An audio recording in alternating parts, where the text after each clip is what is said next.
The shadow of the dragon, Britain's risky embrace of Chinese investment. The recent dramatic seizure of the Scunthorpe steel plant from its Chinese owner, Beijing, has ignited a fierce debate within the British government, exposing deep anxieties about the nation's burgeoning relationship with China. While ministers maintain a facade of calm, insisting the incident was a mere commercial dispute, the underlying tremors of national security concerns are undeniable, shaking the foundations of Britain's strategic approach to Chinese investment. The weekend's events unfolded with breathtaking speed. Ministers, acting decisively, intervened to wrest control of the strategically vital steelworks from Beijing's grasp, deploying an emergency law passed just days prior. This unprecedented intervention, justified by the government as a necessary measure to secure the plant's raw material supplies, raises serious questions about the vulnerability of critical British infrastructure to foreign influence, and the potential for such influence to be wielded for reasons far beyond commercial gain. The government's swift and decisive action exposes a hidden truth. The seemingly innocuous pursuit of Chinese investment, previously championed as a key component of Britain's post-Brexit economic strategy, may carry an unacceptable level of risk. The Scunthorpe crisis serves as a stark warning, highlighting the potential for seemingly commercial disputes to mask far more sinister intentions, raising the specter of economic coercion and even outright sabotage. Business Secretary Jonathan Reynolds, while stopping short of explicitly accusing Beijing of sabotage, has refused to rule out the possibility, adding fuel to the growing firestorm of criticism. This cautious yet pointed statement underscores a growing unease within government circles, suggesting that the official narrative of a simple commercial disagreement may be a deliberate downplaying of a far more serious situation. The whispers of potential Chinese interference, once relegated to the fringes of political debate, are now gaining mainstream traction, forcing a reassessment of the government's broader China policy. The crisis has also sparked intense scrutiny of Trade Minister Douglas Alexander's recent trip to China and Hong Kong. While Downing Street confirms Alexander raised the case of Liberal Democrat MP Weera Hobhouse, who was denied entry to Hong Kong, the official statement carefully avoids any mention of discussions regarding the Scunthorpe situation. This omission, however subtle, fuels speculation that the government is attempting to minimize the fallout from this escalating crisis.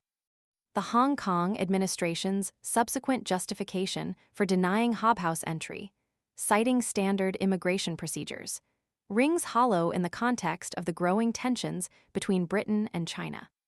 The incident at Scunthorpe casts a long shadow over the government's broader strategy of attracting Chinese investment in infrastructure projects. The reliance on Chinese funding for critical national infrastructure raises fundamental questions about national security and economic sovereignty. Members of the ruling party itself are now openly questioning the wisdom of such a heavily China-dependent approach, expressing growing concern about the potential for future crises and the potential for Chinese leverage to be used against Britain's national interest. The narrative of mutually beneficial economic cooperation is being increasingly challenged, replaced by a narrative of vulnerability and potential strategic risk. The government's insistence that the Scunthorpe situation is an isolated incident is increasingly difficult to reconcile with the growing body of evidence suggesting a broader pattern of Chinese assertiveness. The seemingly innocuous actions of a foreign company suddenly appear far more significant when viewed in the context of a growing global geopolitical struggle. The incident has heightened anxieties about China's intentions, particularly regarding its growing economic and political influence on the world stage. This crisis extends far beyond the confines of a single steel plant. It highlights the complex and often unpredictable nature of engaging with China on the global stage, a nation increasingly assertive in its economic and political ambitions. The implications for Britain's national security are far-reaching and require a comprehensive reassessment of its approach to Chinese investment.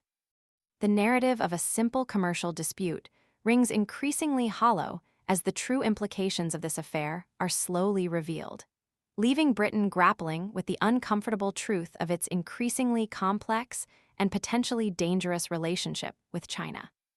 The question now is not simply whether the government's approach to China is effective, but whether it is safe. The Scunthorpe crisis serves as a stark reminder that the pursuit of economic gain must not come at the expense of national security. The debate within the government, once whispered behind closed doors, is now spilling into the public domain, forcing a much-needed and long-overdue reassessment of Britain's strategic relationship with China. The shadow of the dragon looms large, and the consequences of ignoring its implications could be profound.